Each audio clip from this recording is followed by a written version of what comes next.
विधानसभा अध्यक्षांनी दिलेल्या निकालाविरोधात ठाकरे गट सुप्रीम कोर्टात गेलाय। ठाकरे गट आज सुप्रीम कोर्टात याचिका दाखल करणार आहे। आज दुपारी 12 वाजता ठाकरे गटाकडून सुप्रीम कोर्टात याचिका दाखल केली जाईल।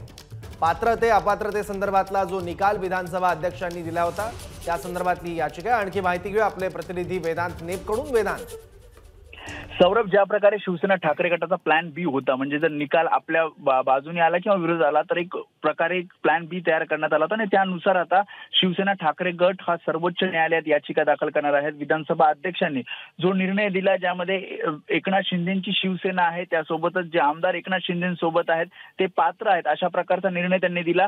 आणि हा सगळा त्यामध्येच महत्त्वाचा मुद्दा म्हणजे व्हीप संदर्भातला भरत गोगावले यांचा व्हीप वैध ठरवण्यात आला विधानसभा अध्यक्षांकडून आणि या सगळ्या विरोधात आता याचिका शिवसेना ठाकरे गटाकडून दाखल केली जाणार आहे।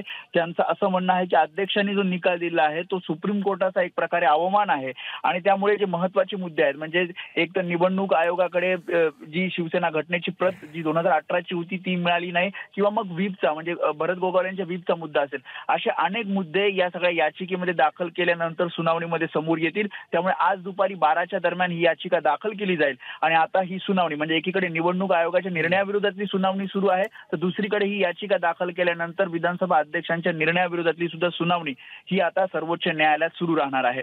सौरभ, ठीक आहे, धन्यवाद वेदांत या माहितीबद्दल। एबीपी माझा, उघडा डोळे बघा नीट।